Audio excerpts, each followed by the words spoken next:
வணக்கம். ஜெயா பிளஸ் செய்திகளை வழங்குவதற்காக நான் ஷர்மிளா இன்ஃபன்சியா.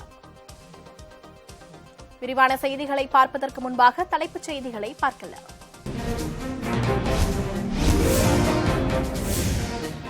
கொரோனா எனும் பெரும் துயரிலிருந்து மீள ஒவ்வொரு கழக தொண்டரும் ஏழை குடும்பத்தை அடையாளம் கண்டு கை கொடுத்து உதவ வேண்டும். தொண்டர்களுக்கு டிடிவி தினகரன் அன்பு வேண்டுகோள்.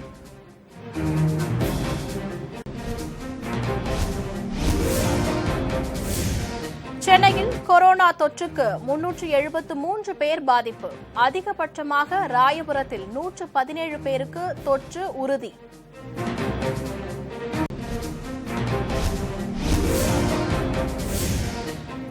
இணையதளம் வாயிலாக தங்கம் விற்பனை செய்ய முடிவு. அக்ஷய திருதியை முன்னிட்டு ஏற்பாடு.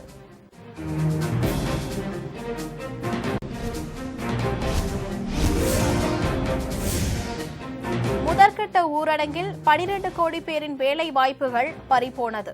பாஜக மீது சோனியா காந்தி குற்றச்சாட்டு.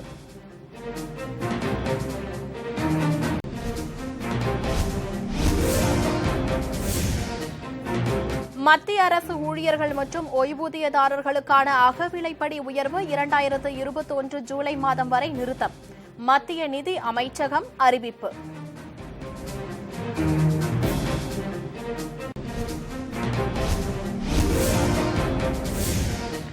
ஆயுத கொள்முதலை நிறுத்தி வைக்க மத்திய அரசு முடிவு.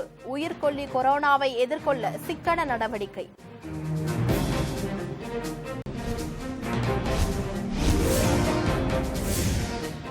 இந்தியாவில் கொரோனாவுக்கு 21,563 பேர் பாதிப்பு. நாட்டில் பலி எண்ணிக்கை 685 அதிகரிப்பு.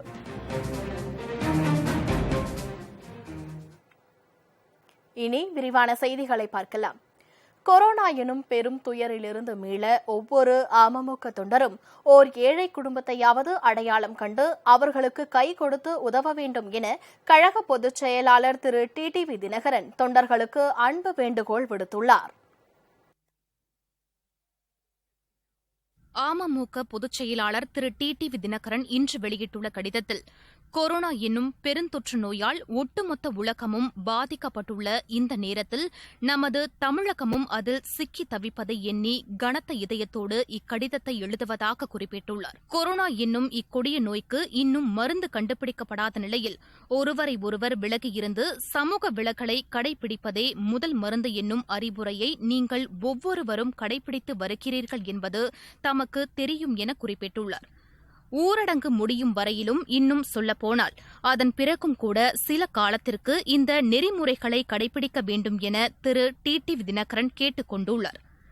கொரோனா பேரிடரை நாம் எல்லோரும் இணைந்து எதிர்த்து போராடி வரும் இந்த நேரத்தில் அரசியல் பேசுவது பொருத்தமற்றது என்றாலும் இந்த இக்கட்டான நேரத்திலும் மாநில அரசு காட்டி வரும் அலட்சியத்தை எதிர்க்கட்சி என்ற போர்வையில் சிலர் நிகழ்த்தி வரும் அபத்தங்களை உங்களோடு பகிர்ந்து கொள்ள நினைப்பதாக திரு டிடிவி தினகரன் குறிப்பிட்டுள்ளார். ஜனவரி 30ஆம் தேதி கேரள மாநிலத்தில் கால் பதித்த கொரோனா கொஞ்சம் கொஞ்சமாக பரவி மார்ச் 2வது 3வது வாரங்களில் ஆபத்தான கட்டத்தை தொட்டபோது இங்கே சட்டமன்றம் நடந்து கொண்டிருந்ததாக திரு டிடிவி தினகரன் சுட்டிக்காட்டியுள்ளார். இந்த சூழலில் சட்டமன்றம் கூடுவது நல்லதல்ல, இக்கூட்டத்தொடரை ஒத்தி வையுங்கள் என்று கேட்டபோது, நாம் தொடர்ந்து சபையை நடத்தினால்தான் மக்களுக்கு ஒரு தைரியம் வரும், பீதி குறையும் என்று புத்திசாலித்தனமாக நினைத்து பழனிசாமி அண்ட் கம்பெனி விளக்கமளித்ததாக திரு டிடிவி தினகரன் விமர்சித்துள்ளார்.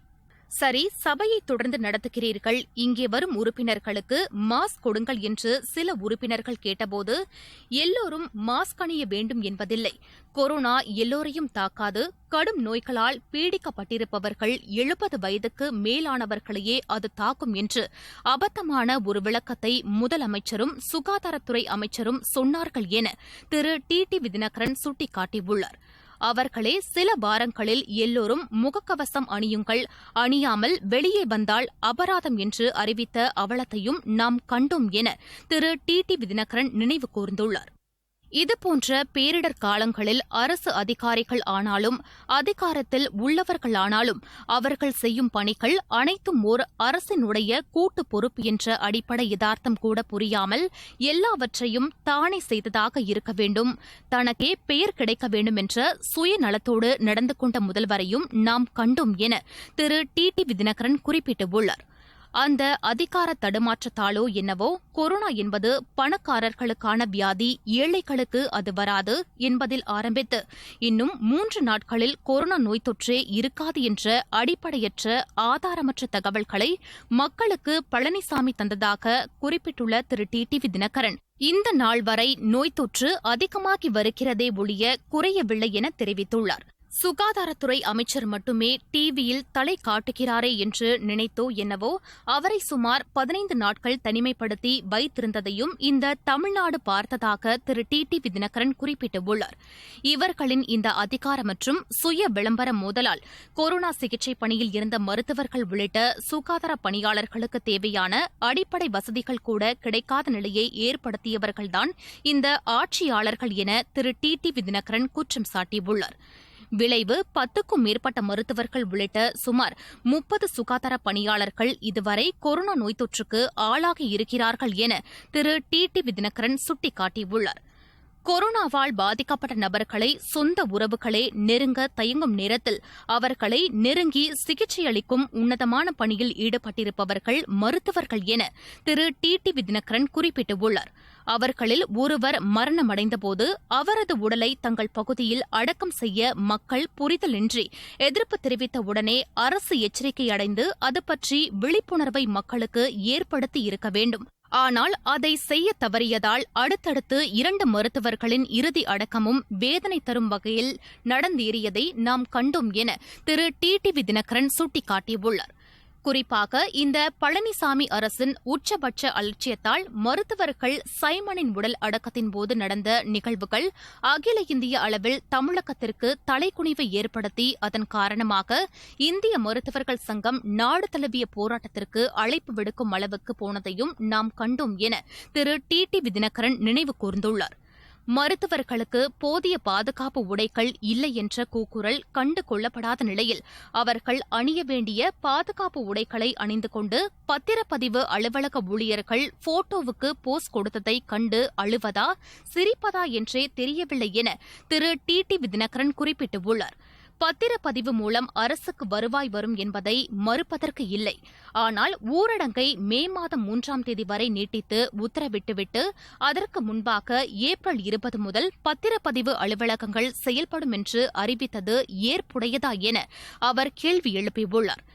பத்திர எழுத்தர்கள் அலுவலகம், டிடிபி மற்றும் ஜெராக்ஸ் கடைகளை மூடிவிட்டு பத்திரப்பதிவை எப்படி நடத்த முடியும்? இப்படி செய்வது அறிவார்ந்த செயலா என்றும் திரு டி.டி.வி. தினகரன் கேள்வி எழுப்பியுள்ளார். தினசரி 15,000 பத்திரப்பதிவுகள் நடக்க வேண்டிய நிலையில் இப்போது ஒரு நாளுக்கு 100 பதிவுகள் கூட நடப்பதில்லை என அவர் சுட்டிக்காட்டியுள்ளார். ஊரடங்கு அமலில் உள்ளபோது எப்படி நடக்கும்? இது தெரிந்தும் பத்திரப்பதிவு அலுவலகங்களை திறக்க வேண்டிய மர்மம் என்ன என்றெல்லாம் மக்கள் மனதில் எழும் கேள்விகள் புறம் தள்ள முடியாதவை என திரு டி.டி.வி. தினகரன் குறிப்பிட்டுள்ளார். அரசியல் நடத்தாதீர்கள் என்று மற்ற கட்சிகளை பார்த்து சொல்லிவிட்டு அம்மா உணவகங்களுக்கு நிதி தருகிறோம், நாங்களே நடத்துகிறோம் என்றெல்லாம் ஆளும் கட்சியினர் செய்து வரும் அத்துமீறல்களையும் நீங்கள் அறிவீர்கள் என திரு டி.டி.வி. தினகரன் குறிப்பிட்டுள்ளார். இதற்கு சற்றும் சளைக்காமல் எதிர்க்கட்சித் தரப்பில் எரிக்கிற வீட்டில் எதை பிடுங்கினால் ஆதாயம் என்று பார்ப்பது போல ஊரடங்கின் காரணமாக அடித்தட்டு மற்றும் நடுத்தர வர்க்க மக்கள் வாழ்வாதாரத்தை இழந்திருக்கும் இந்நேரத்தில் ஒன்றிணைவோம் வா என்று சொல்லி அழைப்பு விடுக்கும் அபத்தத்தை என்னவென்று சொல்வது என திரு டி.டி.வி. தினகரன் சுட்டிக்காட்டியுள்ளார். ஊரடங்கு அமலில் உள்ளபோது அனைத்துக் கட்சி கூட்டம் போடுவது, நலத்திட்ட உதவிகள் வழங்குகிறேன் என்று ஒரு தலைவரே நேரில் போவது, இதெல்லாம் என்ன நாடகம் என கேள்வி எழுப்பியுள்ள திரு டி.டி.வி. தினகரன் மக்களுக்கு முன் உதாரணமாக இருக்க வேண்டிய அரசியல் கட்சித் தலைவர் செய்கிற வேலையா இவையெல்லாம் என விமர்சித்துள்ளார். திருமண வீட்டில் மணமகனாக இருக்க வேண்டும், துக்க வீட்டில் பிணமாக இருக்க வேண்டும் என்பது இவர்களின் இயல்பாக இருக்கலாம். ஆனால் இந்த பேரிடர் காலத்திலாவது அந்த குணத்தை கொஞ்சம் தள்ளி வைக்க கூடாதா என்று மக்கள் மத்தியில் எழுக்கிற கேள்வியிலும் நியாயம் இல்லாமல் இல்லை என திரு டிடிவி தினகரன் குறிப்பிட்டுள்ளார். இந்த அபத்தங்கள், அவலங்கள் எதை பற்றியும் கவலைப்படாமல் கழகத்தின் சார்பில் விடுக்கப்பட்ட தம்முடைய அன்பு வேண்டுகோளை ஏற்று ஊரடங்கின் முதற்கட்டத்தில் மாநிலம் முழுக்க உங்கள் பகுதியில் உள்ள மக்களுக்கு இயன்ற உதவிகளை கழக நிர்வாகிகள் மற்றும் தொண்டர்கள் செய்ததை திரு டிடிவி தினகரன் நினைவு கூர்ந்துள்ளார். இப்போதும் ஊரடங்கு தொடர்கிற சூழலில் உங்களின் உதவிகளும் தொடரட்டும். ஒவ்வொரு தொண்டரும் குறைந்தது ஓர் ஏழை குடும்பத்தையாவது அடையாளம் கண்டு அவர்களுக்கு இந்த துயரில் இருந்து மீண்டு வர கை கொடுக்க வேண்டும் என கழக பொதுச் செயலாளர் திரு டிடிவி தினகரன் தொண்டர்களை அன்போடு கேட்டுக் கொண்டுள்ளார்.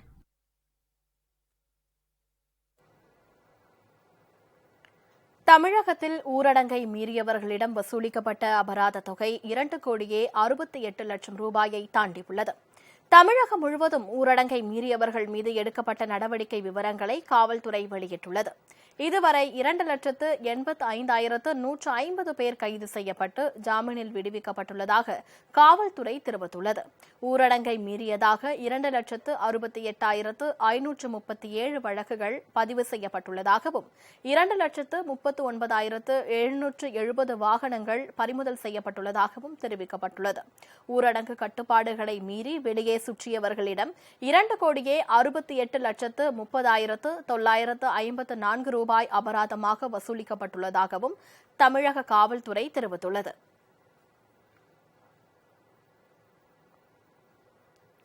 சென்னையில் 373 பேருக்கு கொரோனா தொற்றால் பாதிக்கப்பட்டுள்ளனர். அதிகபட்சமாக ராயபுரம் பகுதியில் 117 பேருக்கு தொற்று ஏற்பட்டுள்ளது. சென்னையில் கொரோனா தொற்று ஏற்பட்டவர்களின் விவரங்களை மண்டல வாரியாக பெருநகர சென்னை மாநகராட்சி வெளியிட்டுள்ளது. அதன்படி திருவெற்றியூர் பகுதியில் 13 பேருக்கு தொற்று ஏற்பட்டுள்ளது.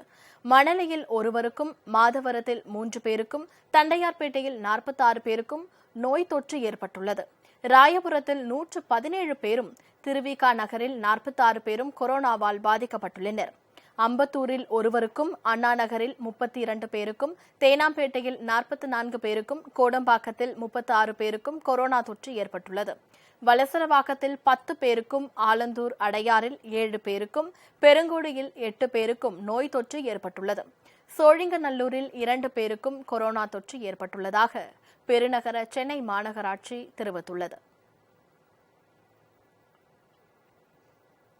கொரோனா வைரஸ் தொற்று காலத்திலும் மத்திய பாஜக அரசு வகுப்புவாதத்தையும் வெறுப்புணர்வையும் பரப்புவதில் மும்முரமாக உள்ளதென காங்கிரஸ் தலைவர் திருமதி சோனியா காந்தி குற்றம் சாட்டியுள்ளார். காங்கிரஸ் கட்சியின் காரிய கமிட்டி கூட்டம் டெல்லியில் இன்று நடைபெற்றது. இந்த கூட்டத்தில் காங்கிரஸ் தலைவர் திருமதி சோனியா காந்தி, முன்னாள் பிரதமர் திரு மன்மோகன் சிங், திரு ராகுல் காந்தி, ராஜஸ்தான் முதலமைச்சர் திரு அசோக் கெலாட், புதுச்சேரி முதலமைச்சர் திரு நாராயணசாமி உள்ளிட்ட மூத்த தலைவர்கள் பலர் பங்கேற்றனர். இந்த கூட்டத்தில் பேசிய திருமதி சோனியா காந்தி, கொரோனா வைரஸால் உருவாகியுள்ள பொருளாதார பாதிப்பை சரி செய்ய அனைவரும் போராடி வரும் நிலையில் தவறான வகுப்புவாத எண்ணங்களையும் வெறுப்புணர்வையும் பாஜக தொடர்ந்து பரப்பி வருவதாக குற்றம் சாட்டினார். முதற்கட்ட ஊரடங்கின் போதே நாட்டில் 12 கோடி வேலைவாய்ப்புகள் பறிபோனதாக குறிப்பிட்ட அவர், மே 3ஆம் தேதிக்கு பின்பு உள்ள சூழலை எவ்வாறு கையாள்வது என்பது குறித்து மத்திய அரசிடம் தெளிவான சிந்தனை இல்லை எனவும், மே 3ஆம் தேதிக்கு பின்னர் நாட்டின் நிலைமை இன்னும் மோசமடையும் என்றும் எச்சரித்துள்ளார். கொரோனா வைரஸை ஒழிக்க பரிசோதனை, கண்காணித்தல், தனிமைப்படுத்துதலை தவிர வேறு வழியில்லை என்ற போதிலும் இன்னும் பரிசோதனை அளவு குறைந்த அளவிலேயே உள்ளதாக தெரிவித்த அவர், குறைந்தபட்சம் ஒவ்வொரு குடும்பத்துக்கும் 7,500 ரூபாய் வழங்கிட வேண்டும் என்றும் மத்திய அரசை வலியுறுத்தியுள்ளார். கொரோனா அச்சுறுத்தல் காரணமாக ஆயுத கொள்முதலை நிறுத்தி வைக்க முப்படைகளுக்கு மத்திய அரசு உத்தரவிட்டுள்ளது. நாட்டில் பரவி வரும் கொரோனா வைரஸை கட்டுப்படுத்த மத்திய அரசு பல நடவடிக்கைகளை எடுத்து வருகிறது. இதனை சமாளிக்கவும் பாதிக்கப்படும் மக்களுக்கு உதவி செய்யவும் மத்திய அரசு அதிக அளவு செலவு செய்து வருகிறது. இதனால் சிக்கன நடவடிக்கைகளை மத்திய அரசு மேற்கொண்டு வருகிறது. இந்நிலையில் ஆயுத கொள்முதலை நிறுத்தி வைக்கும்படி முப்படைகளுக்கு மத்திய அரசு அறிவுரை வழங்கியுள்ளது. இது தொடர்பாக ராணுவ விவகாரங்களுக்கான அமைச்சகம் முப்படைகளுக்கு எழுதியுள்ள கடிதத்தில் கொரோனா பாதிப்பு உள்ளவரை ஆயுத கொள்முதலை நிறுத்தி வைக்கும்படி தெரிவித்துள்ளது. மத்திய அரசு பிரான்சிலிருந்து 36 ரஃபேல் போர் விமானங்கள் மற்றும் ரஷ்யாவிலிருந்து S-400 ஏவுகணைகள் வாங்க திட்டமிடப்பட்டுள்ளது. அமெரிக்கா மற்றும் ரஷ்யாவிலிருந்து டாங்குகள், பீரங்கிகள், ரைபிள்கள் வாங்க இந்திய ராணுவம் நடவடிக்கை எடுத்துள்ளது. அமெரிக்காவில் இருந்து ஹெலிகாப்டர்கள் வாங்க இந்திய கடற்படை திட்டமிட்டுள்ளது குறிப்பிடத்தக்கது.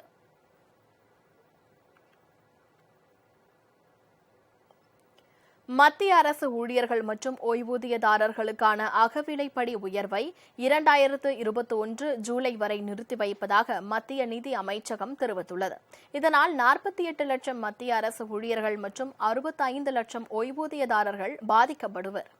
இது தொடர்பாக மத்திய அரசு வெளியிட்டுள்ள அறிக்கையில், கொரோனா அச்சுறுத்தல் உள்ள நிலையில் சுகாதாரத்துறைக்கு அதிக பணம் தேவைப்படுவதாலும் சமூகத்தில் அதிகம் பாதிப்புக்குள்ளாகும் நபர்கள் மற்றும் ஏழைகளின் நலத்திட்டங்கள் தேவைப்படுவதாகவும் குறிப்பிடப்பட்டுள்ளது. இதனை கருத்தில் கொண்டு 2020 ஜனவரி 1 முதல் 2021 ஜூலை வரையில் மத்திய அரசு ஊழியர்கள் மற்றும் ஓய்வூதியதாரர்களுக்கு வழங்கப்பட வேண்டிய அகவிலைப்படி உயர்வு நிறுத்தி வைக்கப்படுவதாக தெரிவிக்கப்பட்டுள்ளது. 2021 ஜூலை முதல் அகவிலைப்படி உயர்வு வழங்கப்படும் என தெரிவிக்கப்பட்டுள்ளது. இதன் மூலம் 2021 மார்ச் வரை மத்திய அரசுக்கு 27,000 கோடி ரூபாய் மிச்சமாகும் என மத்திய நிதி அமைச்சகம் தெரிவித்துள்ளது.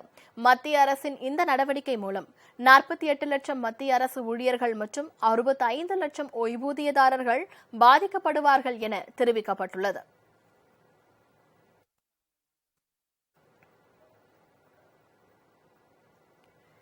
கேரளாவில் மக்கள் பிரதிநிதிகளின் மாத சம்பளத்தில் 30% ஒரு வருடத்திற்கு பிடித்தம் செய்யப்படும் என முதலமைச்சர் திரு பினராயி விஜயன் அறிவித்துள்ளார். கொரோனா நிவாரணப் பணிகளுக்காக பிரதமரின் நிவாரண நிதி மற்றும் மாநில முதல்வர்களின் பொது நிவாரண நிதி மூலம் நன்கொடை திரட்டப்பட்டு வருகின்றது. கொரோனா நிவாரணப் பணிகளுக்கு தங்களது பங்களிப்பை வழங்கும் வகையில் அனைத்து தரப்பினரும் நிதி வழங்கி வருகின்றனர். இந்நிலையில் கேரளாவில் கொரோனா நிவாரணப் பணிகளுக்காக அரசு ஊழியர்களின் 1 மாத சம்பளத்தை பிடித்தம் செய்ய அரசு முடிவு செய்துள்ளது. இந்த சம்பளத்தை 5 தவணைகளாக, அதாவது ஒவ்வொரு மாதமும் 6 நாள் சம்பளம் பிடித்தம் செய்யப்படும் என முதலமைச்சர் திரு பினராயி விஜயன் அறிவித்திருந்தார். மாத சம்பளம் 20,000 ரூபாய்க்கு கீழ் உள்ள பணியாளர்களுக்கு இந்த கட்டுப்பாடு பொருந்தாது என தெரிவிக்கப்பட்டுள்ளது. இதேபோல் மாநில அமைச்சர்கள், எம்எல்ஏக்கள் உள்ளிட்ட மக்கள் பிரதிநிதிகளின் மாத சம்பளத்தில் 30% ஒரு வருடத்திற்கு பிடித்தம் செய்யப்படும் என்றும் திரு பினராயி விஜயன் அறிவித்துள்ளார். மாநிலத்தின் பொருளாதார நெருக்கடியை ஈடுகட்டும் வகையில் இந்த நடவடிக்கை மேற்கொள்ளப்பட்டுள்ளதாகவும் அவர் குறிப்பிட்டுள்ளார்.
மகாராஷ்டிரா, டெல்லி மற்றும் குஜராத் ஆகிய 3 மாநிலங்கள் மட்டும் நாடு முழுவதும் கொரோனா தொற்றால் பாதிக்கப்பட்டவர்களில் 48% பேரை கொண்டுள்ளன.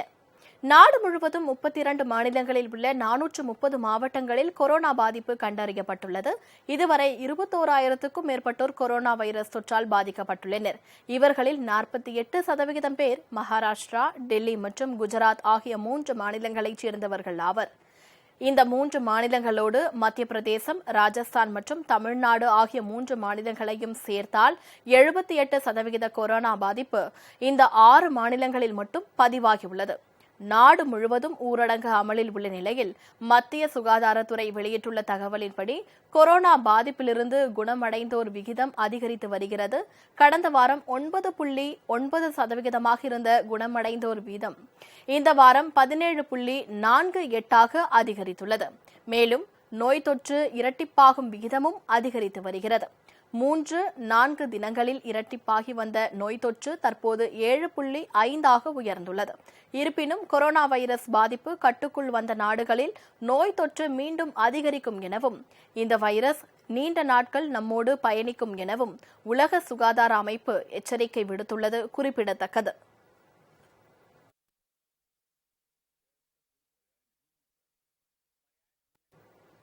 ஊரடங்கு உத்தரவால் வாழ்வாதாரத்தை இழந்துள்ள மக்களுக்கு அம்மா மக்கள் முன்னேற்றக் கழக நிர்வாகிகள் அரிசி, பருப்பு மற்றும் காய்கறிகள் உள்ளிட்ட அத்தியாவசிய பொருட்களை வழங்கினர்.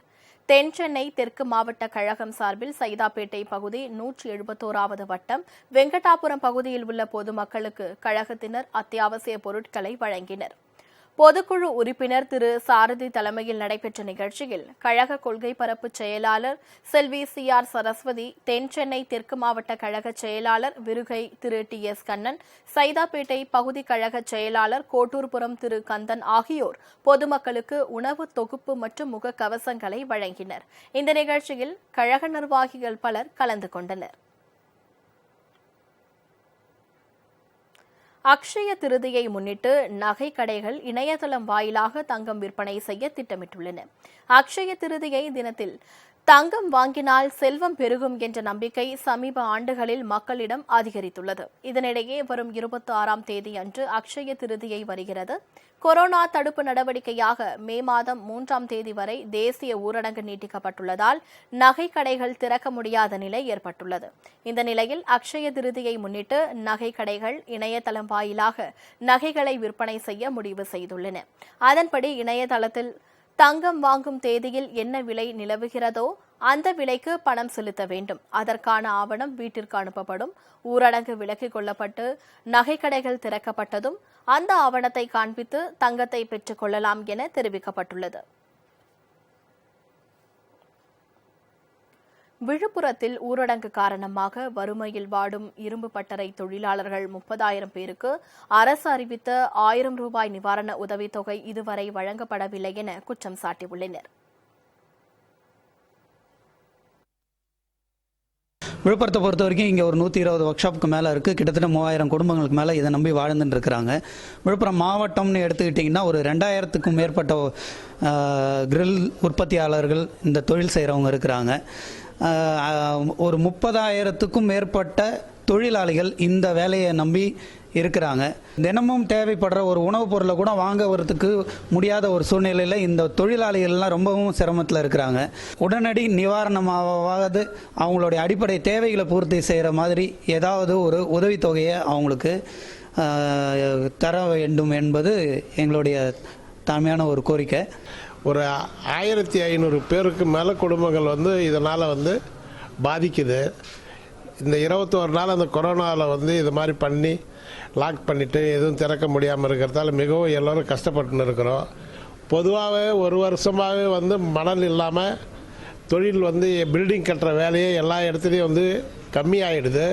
கம்மியாகி அதிலேயே நாங்கள் சிரமப்பட்டு இருக்கும்போது இந்த நோய் தடுப்பு வந்த பிறகு மிகவும் கஷ்டமாக இருக்குது. இந்த அரசாங்கம் உதவி செய்யுமாறு எல்லோருக்கும் பணிவன்பு கேட்டுக்கொள்கிறேன்.